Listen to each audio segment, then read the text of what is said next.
Good to go in Australia? Yeah. Alright, excellent. Well, welcome to this session. And now this is really the final session in the Leadership Development Program. And then we kick into what I mean, it's still a leadership part of the leadership program, but it's really how we're going to support the rest of the team through the goal achievement process that we're going to run throughout next year. So this is, I think this is a really, it's an important session. And the reason I picked this topic for the session is I think that as leaders, I mean, you look at people in this room, and I can imagine looking at the people in Australia, there's a lot of, high achieving, results oriented, people. Often leaders are that sort of that typical type A personality. But with the, I don't really know what type A, B, and C is, but they're people who want results in their lives, and they push hard, and leaders go first, and that's one of the reasons I think that leaders end up in that position. They end up out the front. Now, something that I think that is a real easy trap for people to fall into in that sort of situation is what I call not sharpening the sword. So letting their tools, themselves primarily, get blunt instead of keeping that tool at its optimal level.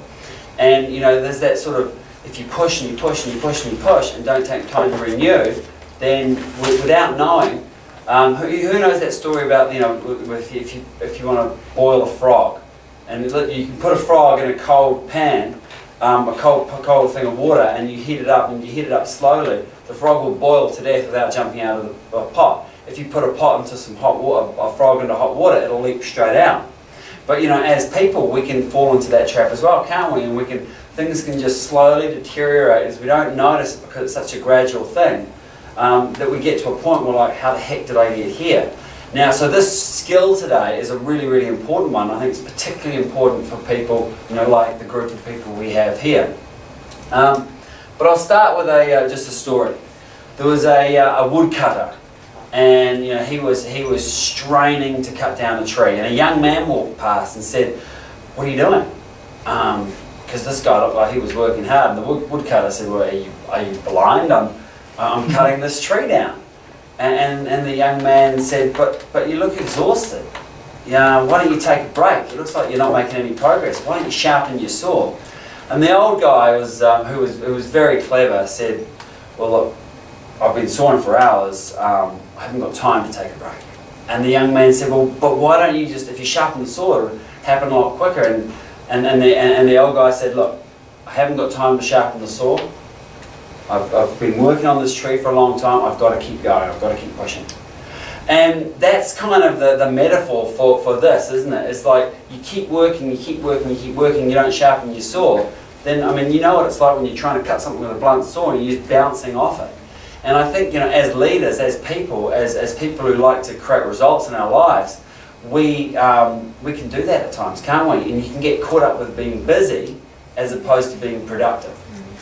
So that's what this is about. The sharpen the saw is the seventh habit in Stephen Covey's book, The 7 Habits of Highly Effective People. Who has read that book? Yeah, it's a really good book, and it's just got 7 things that they're not rocket science, but they're just really good advice.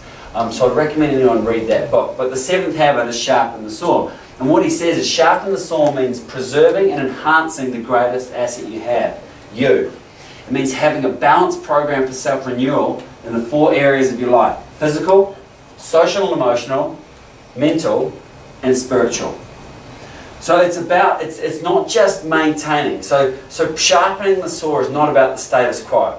Sharpening the saw is about preserving what you have and enhancing on that, because as human beings, we're either growing or we're dying. There is no in between. There is no maintenance. Maintenance is a deterioration. So give me some ideas. So we're going to go through just these 4 things, just very quickly. Physical. What would you do to sharpen the saw physically? Go for more walks in the hills. Go for more walks in the hills? Perfect. That will help spiritual and mental and emotional as well. There you go. And social.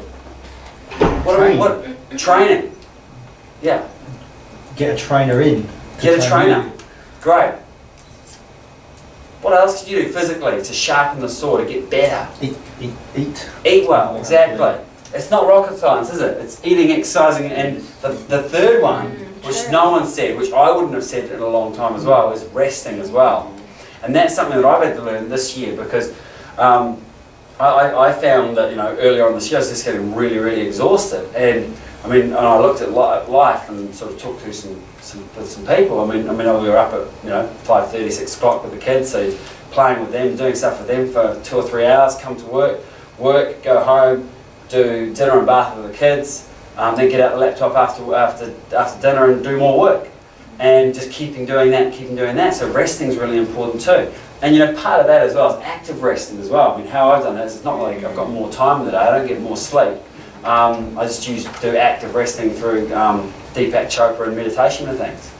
So what about if we go social and emotional? What can we do there to sharpen the saw there? Australia, what about you?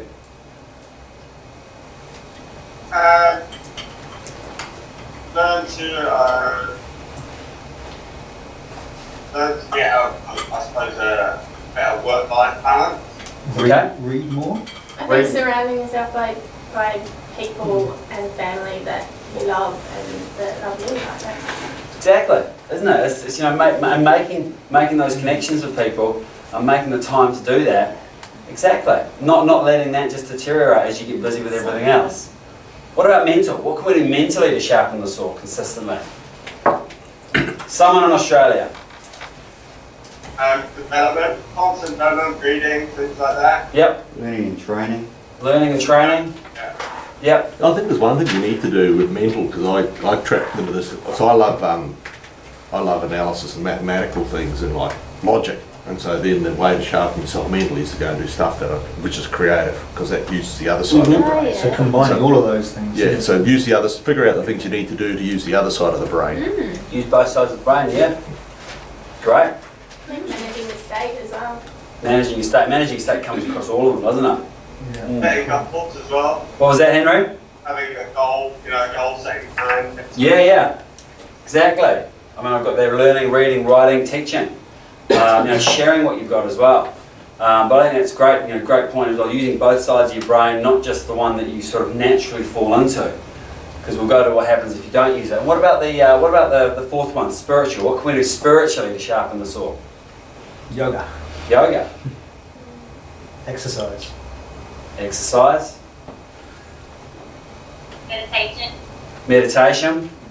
Reading again, I guess, maybe. Yeah, For me, Prayer. Yeah, for me it's taking time to reflect and be thankful for the things that I have. be grateful. Yeah. Exactly. There you go, Anna. Spend time in nature. Expanding your spiritual self through meditation, music, art, prayer, service. Doing things for other people. Like there are so many things. There's like a smorgasbord of things we can do for each of these. And this session, the reason I sort of use this session is because we're going to sort of look back on the year and look at what we've learned and what we're continuing to learn. So this is kind of a prelude to that. This is not about let's create plans to do it, but I'd encourage you to be able to do that. So, I mean, there's a lot of things we can do to do this. I think the thing is you've got to remember that this is actually really important, because if you don't, you just end up with a blunt saw, and while you think you're pushing harder and harder and harder, you're getting less and less and less effective unless you do this and take the time to do it. So, what does it do for you? Just give me some of the positive benefits that you can imagine that sharpening the saw on a consistent basis is going to do for you. Gives you self-belief. Better results, give you self-belief, More focused. more Yeah. focused, More things get done. more things get done, High sense of achievement. high sense of achievement. Increase your motivation. Increase what? Motivation. Increase motivation, yeah. And confidence. Confidence, Satisfaction. satisfaction. So many Less things. tired. Pardon me? You'll be less tired. Less tired, more energized, exactly. I mean, I've put, the last thing I put there is sustainability. Because that's something I realise that if you don't do this stuff on a consistent basis, it's not actually sustainable. You can achieve a level of just push for so long, but unless you actually renew and fill up the tank, I think a great example is if someone said hold a glass of water above your head. I mean, who here could do that? You can't Yeah, sustain it. anyone. But what if you just said keep holding it there? At some point your arm's going to come down on something that's super easy. So it's enriches your spirit, increases compassion, you can handle challenges better, enhances your character. increases your abilities, drives positive change, creates growth. There's a lot of reasons. And you guys come up with a whole bunch of other ones. Can anyone think of any downside to sharpening the saw? Detracting from family, perhaps? Perhaps.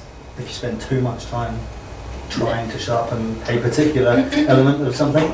It'll flow over into your family life though. If you're much happier in whatever it is you're doing, your family Yeah. will come along, because these things are not done in isolation. Yeah. You know, you do them with the family. Yeah. I guess so. Yeah. If it's a form of procrastination.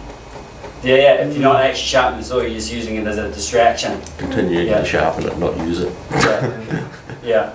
But what's the downside? What can you see as the downside in all those areas if you don't sharpen the saw? Just lose what you've got. Lose what you got? Yep. Yeah. Fall behind. Fall behind. Disinterested. Disinterested, exactly. End up in a deep dark hole. Yeah, burnt out. Isn't it? Your body, and I got there, the body becomes unhealthy and weak. Yeah. You know, if you're not looking after that, you're going to get unhealthy, you're going to get weak, something's going to break. Your mind becomes mechanical, and I think that speaks to Neville's point that, you know, use both sides of your mind. Don't just become a one-trick pony. Emotions become raw. You know, you get, as Anna said, you get to a deep dark hole. Spirit becomes insensitive. You just sort of become a bit numb, a bit immune. And as a person, you become selfish. So I think, you know, there's a lot of downsides to not doing it. There's a lot of upside to doing it. And one thing I think that's really important is you can't get someone else to do your press-ups for you. This is something you've got to do yourself. No one can sharpen your saw for you. It's not something you can, there's not like a saw that you can take to someone and say, sharpen it up, give it back to me when you're ready. This is something that we have to create as a priority in our lives, because if we don't, it's going to get blunt. So what do you think? If we get into, I just want to share one thing and then we'll go back and look at the year. What do you think is the key to doing this consistently? Repetition. Repetition. Having a plan. Planning. Yeah. Yep. Reminding yourself. Reminding yourself, yes. Consciously thinking about it. Yeah. For me, it would be putting something on my calendar. Like, I know you have all the great intentions of remembering, but I need to put something in my calendar to Yeah. remind me. Putting Yeah. the time aside to do Yeah. it. Making the time to do it. Any advance on that from Australia? I was just going to say, be committed to doing it yourself. Yep. Yep. And believing in yourself that you can. Yep. Put your Absolutely. runners What was that? Putting your runners on. Put your runners on when you get out of bed. But share it. I think also share it with someone else so they kind of hold you accountable for it. Yeah, exactly. I think that's a great point, because that gives you more of a level of commitment, doesn't it?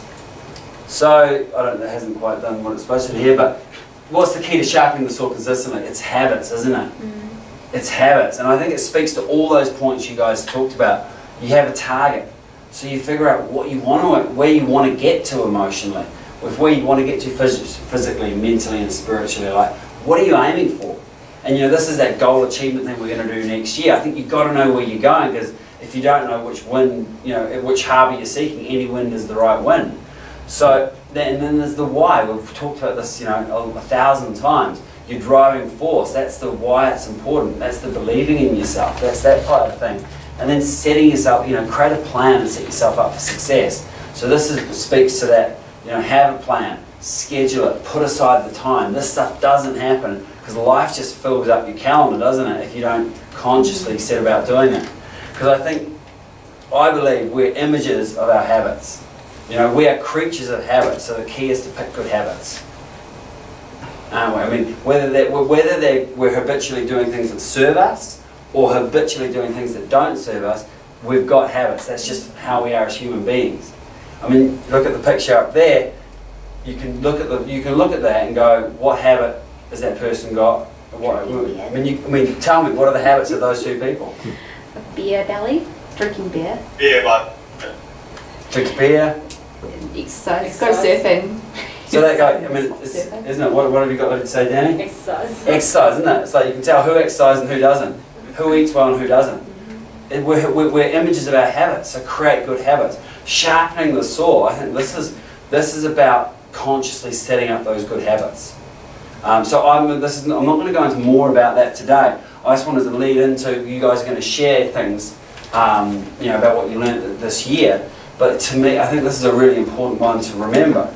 Because as leaders, you know, this applies to us, but it also applies to our teams and an organisation. And I think of it as an analogy like with a sports team. You know, you go to the team practice to practice the plays, to run the plays as a team, but you expect people to turn up fit and ready to go. So you don't expect someone to turn up and go, all right, get me fit because you know, I want to be great rugby player, I want to be an All Black. You know, you expect them to turn up fit, ready to go. They're there to learn how to work with the team better. You know, we've got to, so the sharpening, this all happens on multiple levels. And I think as a business or as an organisation, our job is to provide the framework and the operating rhythm for people to perform. So our job is to keep the saw sharp as a framework for people to use, and then, you know, help people, you know, show people, help people, encourage people to show up ready to perform. So that's just the sort of the outtake, I guess, on how this relates to us as leaders. It relates to us personally, I believe it relates to us as an organisation. So let's look back on the year. And I've got some notes in here that I didn't read through. So what I want to do here is, we've been through, this is the 10th session that we've done as a team. And, you know, I sent that email around. So what I'm really keen to hear from is less from me now, and just hear from people. You know, which session, you know, this is not a forum to sort of speak for 5 minutes. This is like, let's keep it tight because there's lots of people who may want to contribute. So keep it tight. You know, what was the most impactful session? What was the key thing that you learned? And, you know, well, how have you learnt that? I mean, how have you applied that, and I guess sharpened the saw along the way, and got better and better as the year's gone on? So who wants to kick us off? Why don't we get someone in Australia to kick us off? Yeah, I'll go. So, Katie should go. Great, Katie. Oh no. Sorry, we've had microphone issues. All right, we can. Alright. So I had a close tie. I was trying to determine which one I really got the most out of, and for me, I had two. One was the no surprises leadership and negotiating. So the no surprises leadership, the key points I took from it were really about creating a culture within my team where nothing is off limits and where anything can be questioned. So as you were talking about, Sam, with removing the sacred cows and things like that, I really found that it was so beneficial for my team, especially with my team can be quite sensitive and things like that. So it really created a lot of trust within our team, knowing that nothing was off limits, and where she knew my span of control, and that I would do everything I could do to help get her any problems sorted and things like that. So ever since I've kind of applied that, I found that our team has really bonded and has been really strong in terms of creating a culture where nothing is off limits. So that was really beneficial for us. And particularly, but with positive people as well, isn't it? It can be that, you know, what's whining, what's alerting. I think that's something because in the past I was like, you know, only positive comments, and this is years ago. But that's ridiculous, isn't it? Because it just means nothing gets shared. So there's, you know, spend some time, what's the problem, and then spend most of your time addressing, you know, coming up with the solutions. Yeah, Right. definitely. And the other points were in the negotiating. I just found two really strong points that I'm using all the time in both personal and professional life was be hard on the problem and soft on the person, and to take emotions out of it. I think that was such an important point for me to be aware of, and ever since you kind of brought that to my attention, it's very easy to keep in mind whenever you start negotiating. And that's a great point. And some of these, there's a lot of stuff we've been through. Sometimes it's just one or two little distinctions that can make all the difference, isn't it?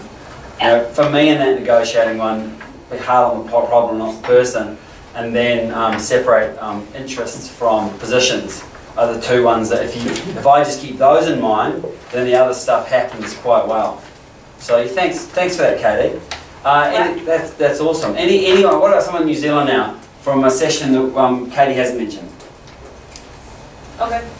Please. Cool. Danny. So obviously I haven't been in many of the sessions.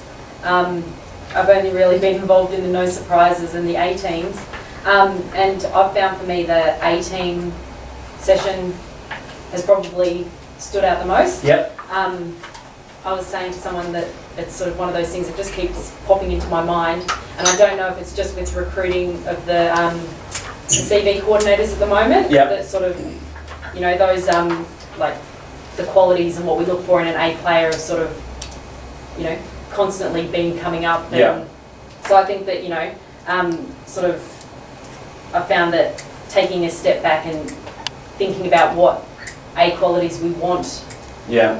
you know, or I want in Yeah. the team has been something that really stood out. Yeah, that's also, and that's going to impact in a big way. Yeah, and I think through, you know, like just with the CV side of things, we've selected a couple of people who are, you know, what I would consider A players. Yeah, and good.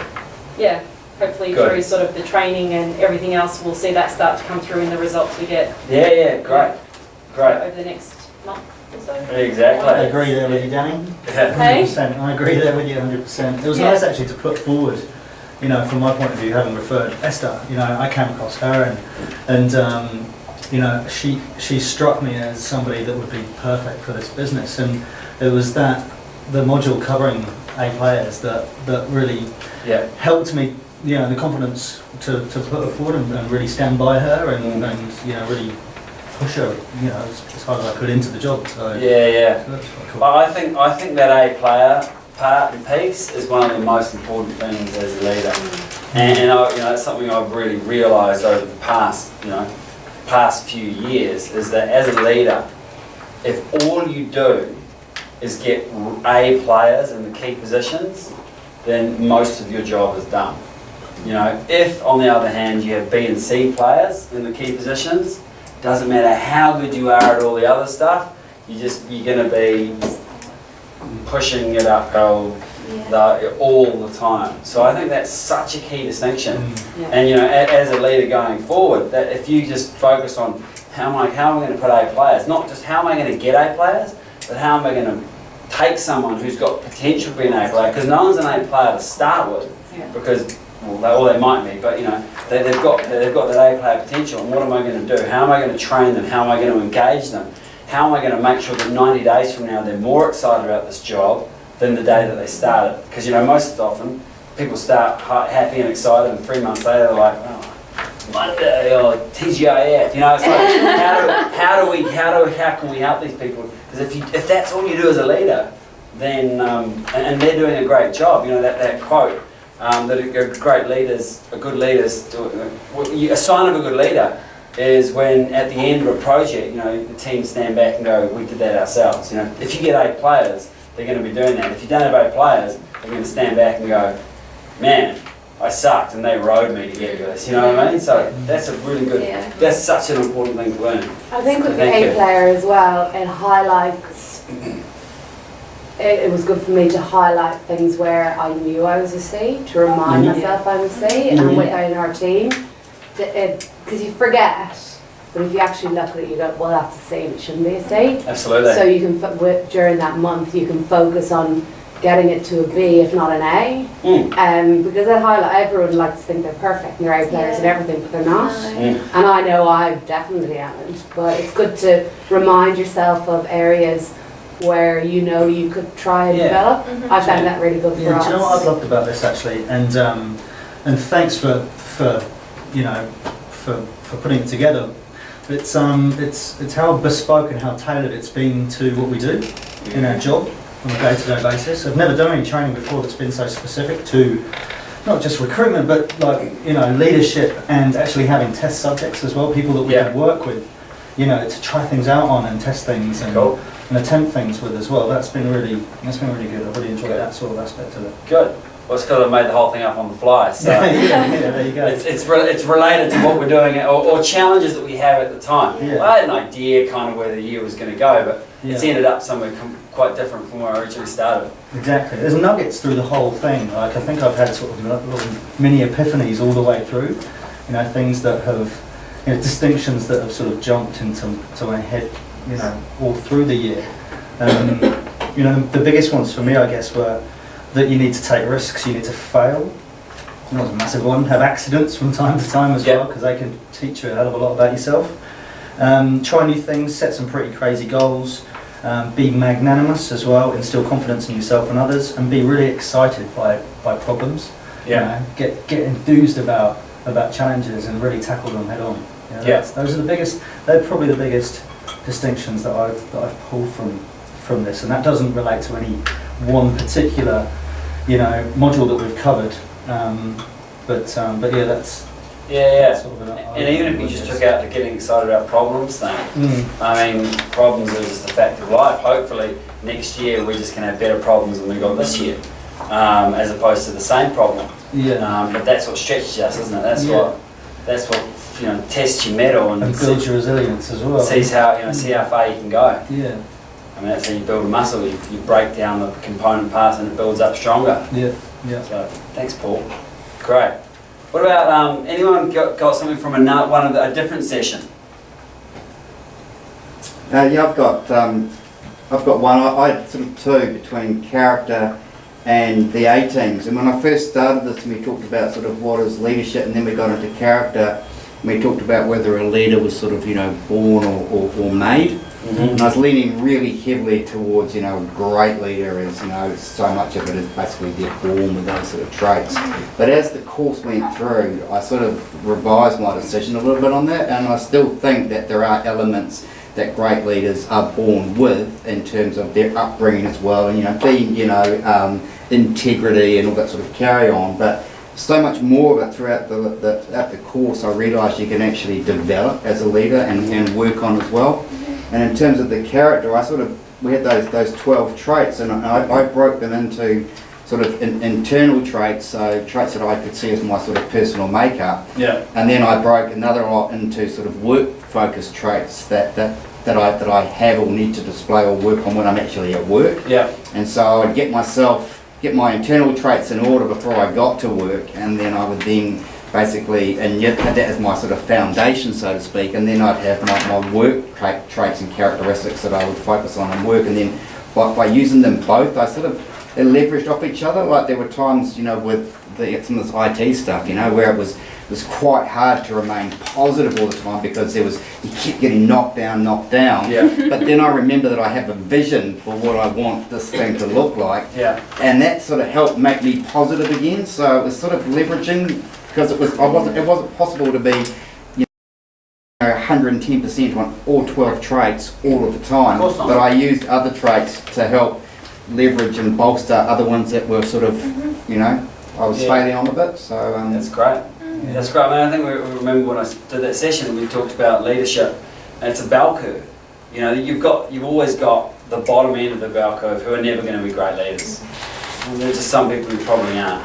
And then you've got a small group at the top who are just born unbelievable leaders. They don't have to do anything. They're just amazing. And then you've got the majority of us who fall in the middle of the bell curve. Whatever 95% of us, or Neville probably knows what each standard deviation is worth, but I think it's about 95%. There's 2 standard deviations either side. And he's nodding, so he's not going to make me look stupid in front of everyone anyway. That's very kind of him. But there's the majority of us who can learn leadership, and that's the whole point of this. I think people who are in this session have displayed that they've got the capability. They're at least in the 95%. But we can learn all that stuff. I'm just going to go through those 12 things, and there's nothing in there that you can't learn. Yeah, there are things that we may have more innately than others, but the other ones we can work on. They've got a vision. We can all develop a vision. They're passionate. If we know what we want and why we want it, anyone can be passionate. They're bold. Bold is just learning how to be courageous and compassionate at the same time. We can all do that. It's just another new habit. It might feel uncomfortable for the first 30 days, but as we've covered, after 30 days, you've got a new neural pathway, and you can rewire yourself. They set the focus. We can all. Some of us are better at it than others, but we can all learn how to do that. They're great team builders and surround themselves with great people. You're learning how to pick A players and then nurture A players. It's a skill we can learn. They're open. Some of us are more open than others, and some of us can be much more defensive than others. But when the light gets shined on it, we can all learn to be open. They set the standard and demand accountability. Anyone can demand that of themselves. And then they can learn that. It's a skill you can learn. I think a great leader or really successful people demand more of themselves than anyone else would ever expect of them. And I think that is a key difference between the, however you want to put it, the champions and the also-rans. because the champions demand more of themselves than anyone could ever demand. If someone else demands more of you or wants more of you, like if someone else wants you to be successful more than you want to be successful yourself, then you've got a problem. But you know, you can learn that. They're creative. You know, some of us are more creative than others, but we can all learn how to, or we can force ourselves to think outside the box. You know, apply think time. We've all learned about think time. It's amazing what you come up with in think time, I find. They're great decision makers. You know, we can all learn how to make better decisions, and we can all learn to go, you know, get the facts, make a decision, we get better at it. They're magnanimous. You know, something Paul mentioned before. We can all learn to give credit to people. They're engaged in their surroundings. We can all learn to put our cell phones away and actually focus on where we're at. And they seek out positive energy. You know, those are the 12 character traits that I came up with. Doesn't mean they are the ones. They're just the ones that I thought were really important. But you know, they're all learnable, aren't they? And that's the cool thing I think about this year. And you know, I found this course to be so valuable for myself as well, because it's forced me to grow and to learn and to put frameworks around things that I sort of might have dabbled in before. But you know, I think that's probably a trait of a good leader, is they'll create a framework so they can teach it to other people. And you know, I think that's just sort of something I've sort of, you know, I look at the people in my life who are great leaders, and guys like Tony Robbins and Keith Cunningham, and they can teach because they can go, here's how you do it ABC, and then you can repeat it, can't you? So. Do you remember we changed, that was the distinction at the very beginning, wasn't it? We changed the name of this from leadership training to leadership development. Yeah. And it was quite interesting how we, you know, addressed Yeah. that there's a difference, there's a massive difference There is a between difference. the two, and one can lead to, you know, one outcome and the other can Yeah. lead to another, and it's really important to, you know, address that as early as possible. Yeah, exactly. And change. Exactly. All right, who's got something else from maybe someone in Australia? Because we've had a bit from New Zealand. Someone from Australia. Who's got something else? Key distinction from the year. I actually had 3, but 2 of them, one of them was anus when we, and the other one was no surprises. So I'll go with my other one. So my third one was, I hope it encompasses a few of them. Yeah. Particularly influence, state, character, and one of the biggest things for me was really how distinguishing that how I behave really influences everyone else. So me as a leader, in terms of my state management, physically, my tonality when I'm talking to people, my attitude towards certain problems and solving them massively influences everybody else that's in my team. So because people look to the leaders to take the cues on how to act. And the thing is that what it made me realise is that, and that's something that I consciously think about every day. Yep. As a leader, and look to improve ongoing, because that's something that if I react in a certain way or behave in a manner that potentially goes against what is an A player, then that sets the tone going forward. And I don't think you covered it in this, Sam, but you told the story of the guy that owned the pizza place and said, if a phone call comes in, tell them I'm not here, and that sets the lying culture. CEO was the CEO of Domino's, and a guy I know was consulting with them, and he said we were consulting around because he's all about truth, and the consulting was around we've got a problem with people stealing from the till.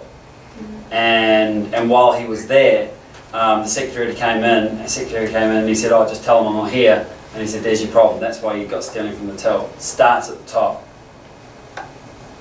So carry on, sorry, Henry. Yeah. Oh no, so that was my key. That was my third key one was around influence, and I suppose it comes across state and character, but was really knowing that how as a leader, your behaviour is watched by everyone that's in your team, no matter what level you're at. And if you're not demonstrating the right leadership skills, then people will pick up on that and they will start to copy the things you don't do well as the things you are doing well. Yeah. Just Henry, on that one, I think it's really, really important. I think it's not only what you say, but also just your demeanour. Yep. So it's like kids learn how to pick up on physical cues really, really quickly. So they look at your face, not just what you're saying. And I think as a leader, that's a really important framework we've got to remember. Yeah, it's possible to be really good at your job and to be a good leader at the same time. Of course. you know. Thought that was cool. Well, it's kind of critical. Yeah, totally, yeah. Yeah. But I didn't think about that before, you know, covering that often Yeah. in one of the modules. Yeah, cool. It's quite an interesting distinction. Yeah, something I look at, you know, when I'm reviewing how am I going, is, you know, would my board of directors give me a raise or fire me for this, you know, for behaving like this? And so it's kind of looking at that and going, oh, how am I showing up, isn't it? It's are you showing up at 100%, firing on all cylinders, or are you just showing up not 100%, a bit distracted, you know, saw's not sharp, whatever it is. As leaders, because the eyes are on us, the standards have got to be higher. And again, it comes back to we've got to hold ourselves to a standard higher than anyone could ever expect of us. Yeah, great distinction there, Henry. Thank you. Anyone else got anything different they want to share? No? I'm not sure whether it's different as such, but or just anything. We don't have to be different or anything they want to share. And the thing is, we may have talked about it already, but if you had a real win or something, you know, share it. Carry on. Oh, a couple of things actually. One was I found it really amazing how adaptable all of these techniques were to so many different elements of work and life. You know, you can adapt a lot of these skills to you know, kids for one. You know, you find yourself when you're dealing with your kids' daily challenges and things like that, working through challenges with them, you find yourself employing techniques that you would employ with fellow staff members and things like that. It's quite interesting, you know, that a lot of techniques are evident in just generic sales, you know, building rapport, closing deals, all that sort of stuff. It's all very transferable throughout loads of different, you know, vertical elements of business and life and in general, really. So I thought that was pretty cool. The other one was thriving in tough times for me was pretty amazing, just because we did it, I think, just after I broke my leg, and it was quite amazing how the process of recovery for me was so similar to the process of recovery in business. You know, it was almost identical, the process that I took on board when I was in hospital, you know, through that whole period of recovery, compared to how you recover from a bad month, for example. You know, and taking time out, about half an hour to think, you know, having your resistors come in and try and bring you down, but use that to build and to give yourself that extra confidence to get there. Setting those mini goals and achieving those mini goals as well is really satisfying too. So I think for me, thriving in tough times was pretty, you know, it was an appropriate module to be covering, because we were going through that problem in New Zealand as well with the contract at the time too. So, and figures were down, numbers were down. So yeah, that was probably the most hard hitting and good and enjoyable, I think. Module for me. And that really speaks to, I mean, I think, you know, the purpose of setting a goal is not just to achieve the goal, it's to become the person you need to be to achieve the goal. And I think as leaders, you know, getting out, as leaders, we're here to get results. But who we become is how we get those results. And I think who you become is not just in a work sense. It's you become more. You become a better influencer. You become a better leader. You become, you know, a better listener. All those type of things. Absolutely, they're so transferable everywhere else, aren't they? And you know, in a family, there's I don't know. There's no more challenging place than doing, you know, negotiating and things with children. I mean, There's raw negotiation. And the thing that comes back, and this I think speaks to the whole course that we've done, is motive matters. You know, are you doing it from a place of manipulation, or are you doing it from a place of let's really try and serve this person and serve my interests too? And I think, you know, with kids, they can tell that. In business, you know, people can tell that, or, you know, I think as a good leader won't put a short-term win over the long-term relationship. And I think, you know, if we're applying these things with a high level of integrity, then, you know, people love it, because you end up with great outcomes. You know, good leaders create great outcomes for themselves, for other people, and, you know, for the wide, you know, create greater good. So that's a great point. I said to you yesterday, didn't I, that I actually felt like I'd become a better person Yeah. because of breaking my leg. You know, at the time it felt like a really nasty injury, and I thought, shit, I'm never going to be able to, or I won't be able to do this, so I won't be able to do that. But actually, it's it's sharpened so many other areas of my life and emotional state in general. So it's really done me more good than it had harm. I think.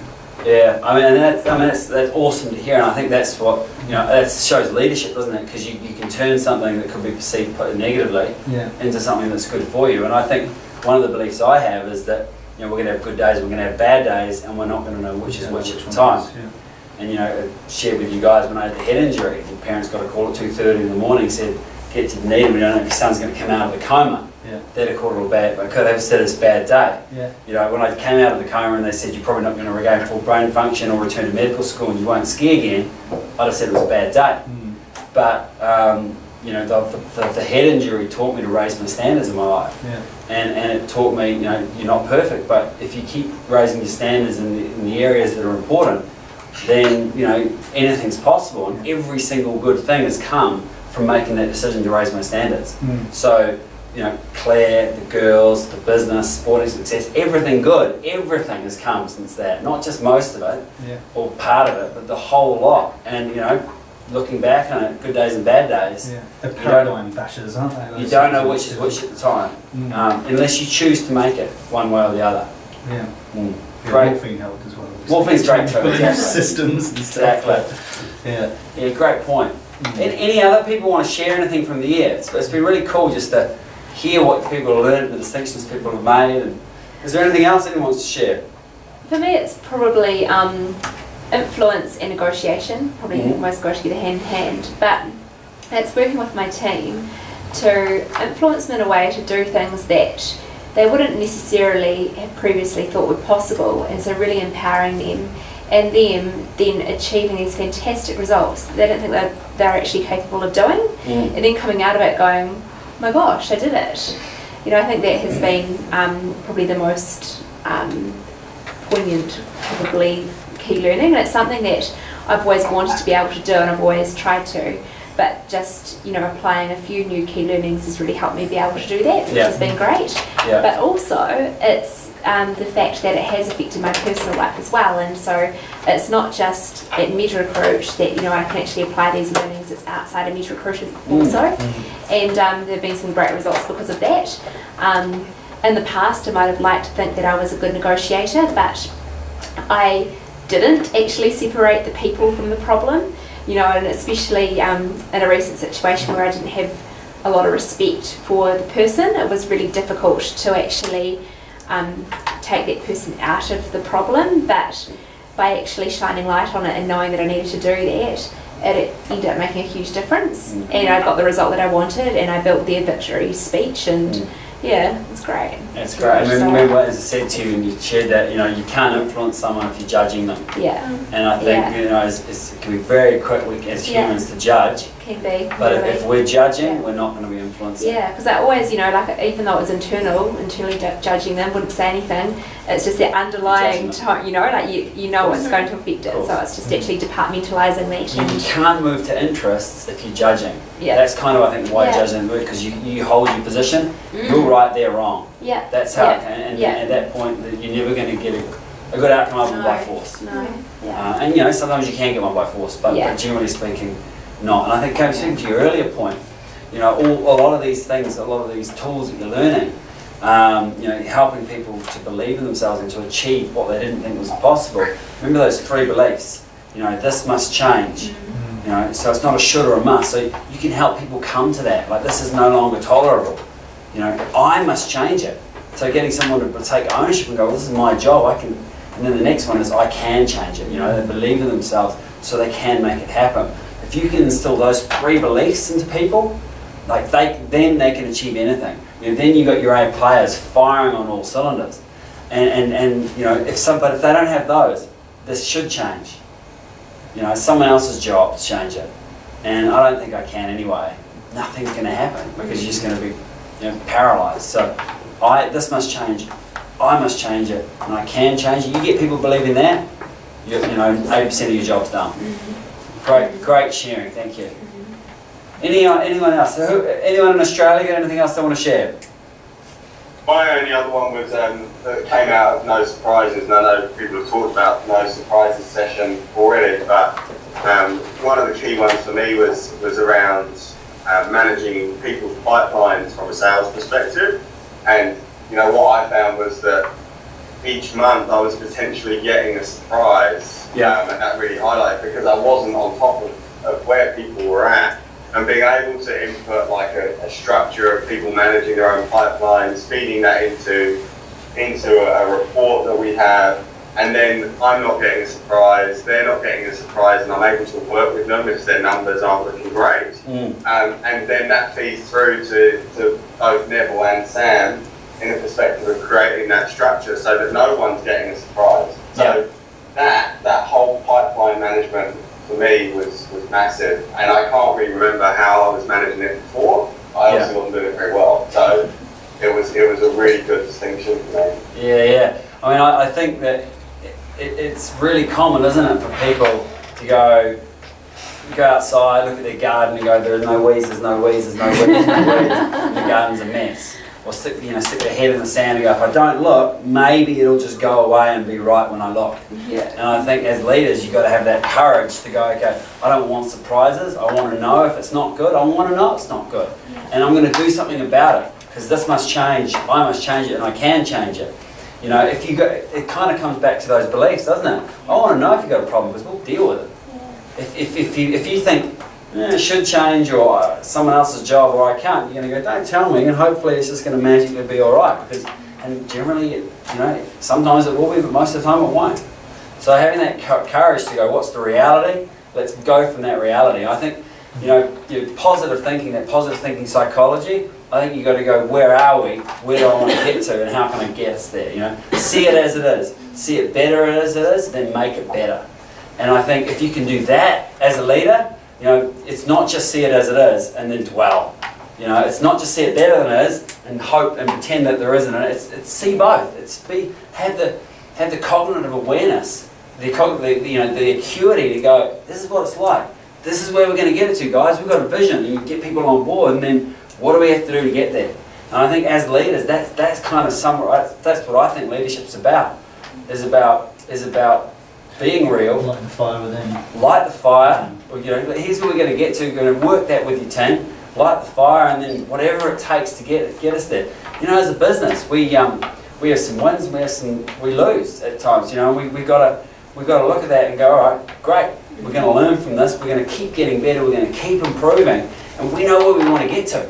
This is the thing. We know what we want to get to, and we're not there yet. So is it that we weren't? Sometimes it's like, is it that we weren't honest with ourselves about where we are now?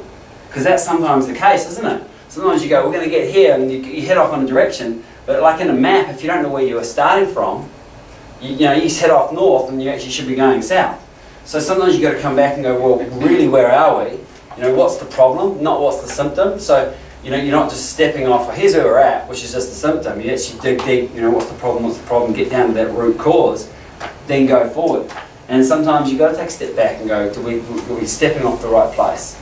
We know where we're going. We know where that is, and we're on a track. And we've got to have that acuity to course correct along the way. And as leaders, we're going to have problems. We're going to get off track. We're going to pull it back on track. So that's awesome, guys. I think it's brilliant to hear all the feedback and just what you've learned, how much you've grown as people, as individuals, and as leaders throughout the year. So in short, I think success is a marathon. It's not a sprint. You don't become a great leader by doing something once and going, got it nailed. I'm done. It's a constant, never-ending process. Sharpening the saw is a constant and never-ending process. We've got to nurture what's important. Ourselves, We've got to nurture ourselves. We've got to sharpen that saw in those areas, physical, emotional, spiritual, social, mental. We've got to nurture those. And remember that we're reflections of our habits. People are looking to us for their cues on how to behave. So what are our habits? What are we doing? Are we sitting there picking our nose, or we taking action and kicking ass and taking names? But we're images of our habits. So Let's accept that we're creatures of habit and create really, really good habits that serve us at a really high level, and help our teams to do the same. So set yourself up to win, set up those habits, set your team up to win, and then sharpen the saw consistently in those most important areas. And we've got one thing to do this month, and I think this is really cool. This is something I learned in Texas last week. It's called Give Yourself an A. And what it is where you write yourself a letter. And so move yourself, pretend you're 6 months in the future and looking back. And this is where you look back and give yourself an A and said, well done. These are the results. These are what you achieved. This is looking back and going, I'm in 6 months' time. This is ideally where I'm going to be. And this is looking back on it and going, well done for achieving those things. Go through the things that you achieved. What does that 6 months look like? Being an outstanding 6 months. How did you do it? What actions did you take? What intensity did you show up at? How were you as a person? Every single day, getting out of bed, whatever it is, however you want to do it. And what new habits did you develop that are really serving you at the highest level? Things that, 6 months ago now, were just saying, I should be doing that. In 6 months' time, you're looking back and going, well done for creating that new neural pathway, whatever you want to call it. But you've created a new habit. You are habitually doing things now that serve you, that don't actually, that don't cost you. Include some personal and some professional ones. And include how you feel about yourself. So, how are you feeling now, 6 months in the future, about achieving all this stuff, about becoming this person? It's not just about what we achieved, it's about who we became in the process, because what we achieved comes and goes. Who we became goes with us forever. And express, if you want to, express your gratitude to yourself. I've done this, when after learning, I did this process, and that was the final bit that I got to, was like expressing the gratitude for thanks for showing up in this way. This is some stuff that you wanted to achieve, you wanted to become who you wanted to be. So well done for actually doing what you needed to do, and not just talking about it. So I'll send this out, the presentation. But I think this is something I'd really encourage you to do. If you want to share it with me, cool. If you don't, that's cool too. As I said, put your personal stuff, put your professional stuff in there. And as I said, if you want to share it, great. But it might be really private. I'm not bothered. But just do it. Do yourself the favour of doing it, and then set yourself. What I've done is set myself a reminder every month to read the letter. And then 6 months, so it's not going to be 6 months from time I pull out the letter and go, ooh, that was a good idea. This is, I'm going to look at it every month. I may even change it to look at it every week. In fact, I'm going to change it to look at it every week, because monthly is too infrequent, isn't it? Look at it, and this is the new standard that you want to hold yourself to. This is no one telling you what to do. This is you demanding more of yourself than anyone could ever ask of you. And I think this is something that could be, I think, really, really powerful. So that because we do things as human beings, don't we? We're either trying to avoid pain or gain pleasure, and this brings into focus pain and pleasure.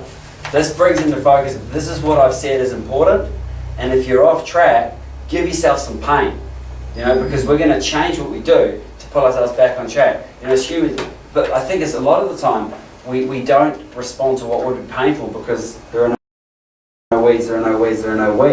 This is a great opportunity every week. Go, okay, well there are some weeds, and I said I was going to do this. 6 months from time, I'm going to be stoked about myself for doing this, but I'm not doing it yet. I'm a month in. What am I doing?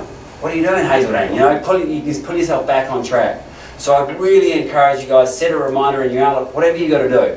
But I think this will be a really, really powerful thing. And then in 6 months, let's share whatever you want to share.